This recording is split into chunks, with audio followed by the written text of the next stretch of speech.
Hari ini hadir di studio kami. Ya, saya manggil apa ini? Bapak? Bro aja. Bro John Ismadi Lubis, Ketua KONI Sumatera Utara. Assalamualaikum warahmatullahi wabarakatuh. Waalaikumsalam. Salam olahraga. Salam olahraga. Terima kasih. Bro John, ini kita karena mengingat waktu, Bro John ini susah sekali manggilnya, kita ini pakai jadwal berminggu-minggu ditunggu kehadirannya. Kali ini Bro John dapat hadir. Sebelumnya kami ucapkan ribuan terima kasih. Yang perlu kami tanyakan, karena waktu Bro John ini singkat, kenapa di 2024 PON ke berapa itu? Ke-21 dilaksanakannya PON ke-21 itu di 2024. Kenapa bersamaan dengan Aceh? Itu aja. Terima kasih. Selamat malam. Assalamualaikum warahmatullahi wabarakatuh. Waalaikumsalam. Ini sahabat lama saya, kalau bilang ini si Herman Herdadi, adalah kawan dari kecil ya. Iya. Di kampung ketemu, di kampus ketemu, di dalam pergaulan pun ketemu. Hari ini. Ini memang kawan lama. Dan terima kasih. Sebenarnya saya ingin dari awal begitu ditelepon saya ingin datang. Karena kita bukan berkawan hanya dalam hubungan pekerjaan, tapi dalam segala hal. Jadi saya undang hari ini ke sini. Saya terima kasih sekali. Dan saya selaku Ketua KONI Sumut siap menjelaskan apapun yang dibutuhkan. Seperti pertanyaan tadi, kenapa ada di 2 provinsi? Ya. PON ini sejarahnya dulu di tahun 1948 tujuannya adalah persahabatan, persatuan, sekaligus mendulang prestasi di dalam olahraga. Itulah diciptakan di Solo tahun 1948. Dalam perjalanannya, Sumatera Utara pernah jadi tuan rumah tahun 1953. Maka Stadion Telaga yang digunakan bukan penutupan PON tahun 1953, PON ketiga. Kalau ini terus berlanjut, jumlah provinsi kita semakin banyak. Ya, jumlah cabang olahraga. Kalau hari ini udah 38. Ya, setelah ada pemekaran di Papua. Ya. Sebelumnya kita 34. Kalau 34 provinsi digilir 4 tahun sekali, maka kembalinya 132 tahun sekali baru bisa kembali ke provinsi yang pernah melaksanakan. Ini tentu sangat panjang sekali. Kemudian cabang olahraga dipertandingkan dulunya mungkin cuma 11, 12, sekarang sudah 65 cabang olahraga yang dipertandingkan. Ini tentu menyulitkan bagi daerah-daerah di luar Pulau Jawa. 65 cabang olahraga, potensi atletnya bisa 15.000 atlet. Belum ofisial pelatih dan lain-lainnya, 50% saja sudah 22.500. Dengan yang lain-lain bisa menjadi 30.000. Ini kalau di luar Pulau Jawa tentu jadi masalah besar dalam akomodasi dan konsumsi. Ya. Nah, inilah pertimbangan pada waktu itu kita ikut bidding tahun 2012 mungkin kita bidding dan kita kalah. Yang menang itu Papua, Ya. untuk PON ke-20 itu Papua. Akhirnya saya ketemu dengan kawan-kawan di Aceh. Kita mulailah tuan rumah bersama, karena Olimpiade pada waktu itu sudah dicanangkan tuan rumah bersama antara Korea Selatan dengan Jepang, saya tidak salah. Ya kan? Maka saya pertimbangkan bagaimana kalau kita tuan rumah bersama dibagi dengan segala macam alotnya nih, pertimbangan-pertimbangan saya menghadap Gubernur Aceh, kemudian bersama Muharim sebagai Ketua KONI, saya kembali jumpa DPR Aceh. Bukan berarti Sumatera Utara tidak mampu. Bukan tidak mampu. Ya. Tapi kita juga mempertimbangkan itu. Banyak hal yang kita pertimbangkan. Kemudian yang berambisi jadi tuan rumah itu kan sangat banyak juga, hampir seluruh provinsi. Yang bisa dilakukan yang sulit pun akan berjuang. Ya, karena itu pertimbangan saya lagi. Coba lihat Papua. Papua begitu menang jadi tuan rumah pun hanya mampu menyelenggarakan 37 cabang olahraga. 37 cabang olahraga dengan kuotanya yang diperkecil. Yang biasa satu kelas pertandingan 12 jadi 6 sampai 8 di sana. Ini tentu sulit untuk berkompetisi di situasi seperti ini. Akhirnya Aceh setuju kita bikin MOU. Kita bikin MOU bukan nggak ada hambatan, halangan ada. Karena keputusan presiden Kepres menyatakan tuan rumah itu satu provinsi. Ya. Kemudian di anggaran dasar anggaran rumah tangga KONI, PON itu di satu provinsi. Kita mulai galak lagi, saya ketemu dengan KONI pusat, bagaimana kalau kita robah ini ADART. ADART merubahnya bukan gampang. Tadinya memilih itu seluruh cabang olahraga ikut memilih. Ya, saya hanya sampaikan SEA Games, Asian Games maupun Olimpiade itu yang milihnya kan tuan rumah negara, bukan cabang olahraga. Itu saya sampaikan. Akhirnya berhasil kita robah ADART. Yang memilih tuan rumah itu hanya peserta PON, artinya KONI provinsi bersama pemerintah provinsi. Setelah itu selesai, kita harus bersurat lagi ke pemerintah pusat tentang Kepres nomor, saya nggak salah nomor 17 menyatakan di satu provinsi. Akhirnya Kepres itu pun keluar, boleh dilaksanakan di satu provinsi atau lebih. Ini buka peluang. Dari situlah kami mulai mendaftar Aceh dan Sumut. Kita bikin MOU, kita bagi dulu. Jadi bukan setelah menang berbagi, sebelum menang kita bagi dulu. Kita bagi cabang olahraga yang di Aceh, disesuaikan dengan kondisi Aceh. Yang di Sumatera Utara, tentu yang tidak bisa di Aceh kita lakukan di Sumatera Utara. Setelah dapat pembagian, baru kita ikut bidik. Alhamdulillah, dari 34 provinsi, 24 provinsi waktu itu memilih Aceh dan Sumut. Sehingga kita ditunjuk sebagai tuan rumah bersama. Jadi judulnya ini tuan rumah bersama. Aceh dan Sumut. Dan ini ke depan PON berikutnya tahun 2028 dua bersama lagi antara NTT dengan NTB. Jadi mereka buat namanya PON Nusa Tenggara, baik di timur maupun di barat.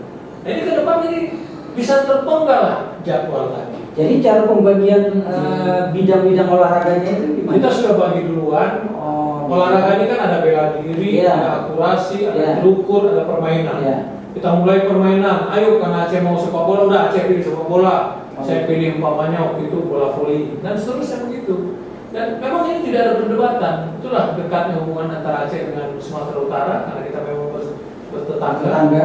Membaginya pun tidak heboh-heboh kali. Dan sekarang akhirnya setelah dievaluasi tadinya dari 47 cabang, sekarang sudah berkembang menjadi 65 cabang olahraga.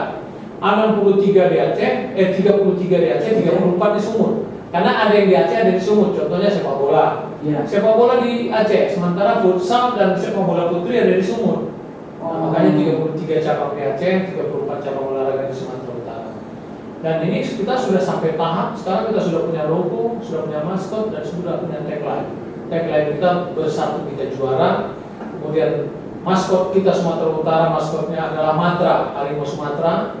Logonya bersama dengan Aceh.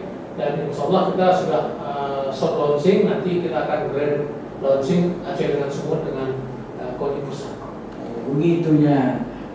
Jadinya saya panjang cerita. Saya berpikir kenapa ya kok bisa diadakan itu bersama. Padahal orang dulu yang setahu saya itu provinsi-provinsi mengerjakan itu cuma satu karena disitulah terbangunnya nanti lapangan-lapangan olahraga kan begitu dia. Daerah memang itu terbangun. Itu sangat bagus kalau satu. Tapi kan kita harus berbagi juga dengan provinsi lain yang kita sekarang 38 bagaimana lagi itu nanti.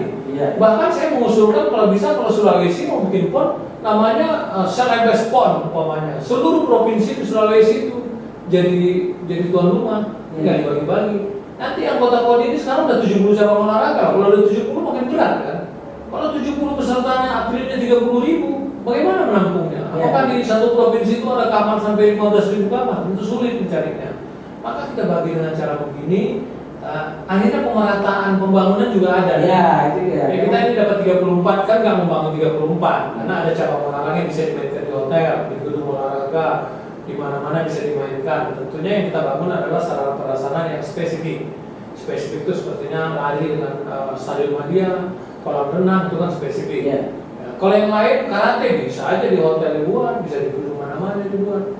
Jadi kita punya target, sebetulnya kita visi misi Pak Gubernur itu yang pertama 5 sukses, panca sukses.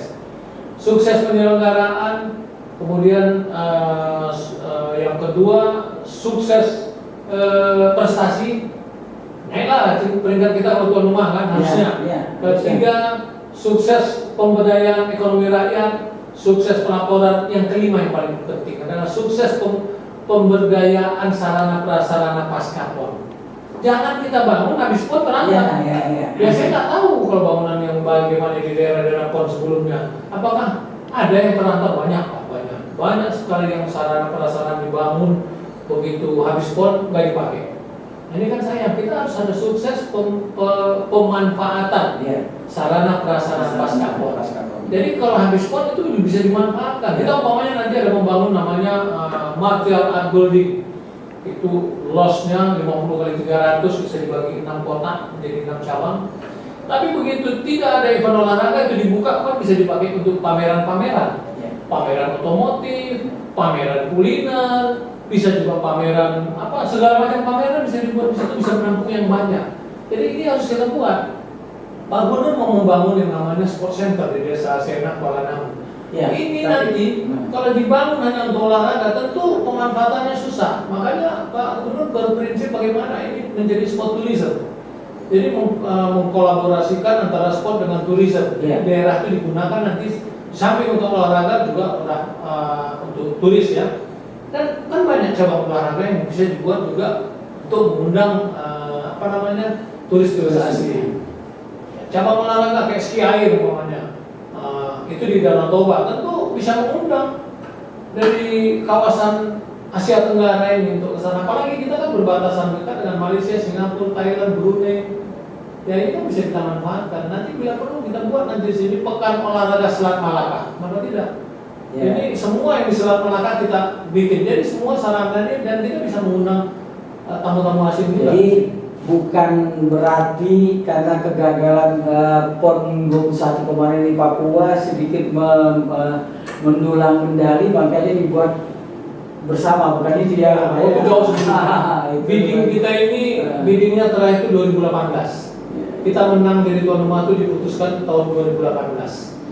Sementara PON Papua mundur ke 2021, seharusnya kan 2020. Ya kita tahu saya bicara ini PON Papua karena di sana tuh PON yang paling banyak problem. Bagaimana mungkin kita sudah melakukan pelada, dalam pelada tiba-tiba COVID, keluar dari pelada, masuk lagi, ada 15 atlet kita COVID. Kalau COVID ini nggak bisa diharapkan lagi bertanding, tapi harus kita bawa kan. Jadi memang problem sangat besar bagi kami adalah mengikuti PON di Papua. Belum lagi terbang kita ke sana, mengambil waktu hampir sampai 15 jam. Karena transitnya lama, di sana nanti kita dari Medan Jakarta 2 jam, di bandara 2 jam, udah 4 jam, transitnya 4 jam. Ya, di mana mau berlomba ya sudah 8 jam, terbangnya 7 jam sampai Papua. Habis itu transit ada yang ke Merauke, ada yang ke Timika. Besok istirahat 1 hari tanding. Ini memang nggak ideal memang, tapi apapun namanya kita boleh mengeles kita. Kalau kita memang gagal ya gagal. Tapi itu gagalnya siapa? Ya kita bersama menyiapkannya. Saya bukan bilang bahwasanya PON itu hanya fasilitator ya, tapi semua kita. Saya paling bertanggung jawab dalam Papua. Jadi nanti dari 170 ini kita godok lagi jalankan di tahun 2023 kami mungkin sudah mempelandakan 1.000 orang. Ya, kita lengkapin semua yang bergu yang sudah mulai berkembang itu kita masukkan pelanda. Kita targetkan dari tahun 2023 atlet elit ini menjadi 250 orang. Mungkin bisa lebih.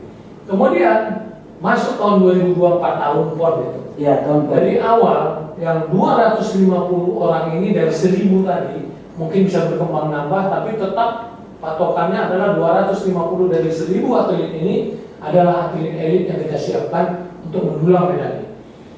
Ini kita upayakan mereka ini melakukan training camp di luar negeri. Kenapa di luar negeri? Kalau di dalam negeri ya itu aja. Pertama, yang kedua, latihannya tidak efektif. Karena masih di dekat rumahnya, masih pulang-pulang. Tapi kalau kita bikin mereka di luar negeri, tentu kerjanya latihan.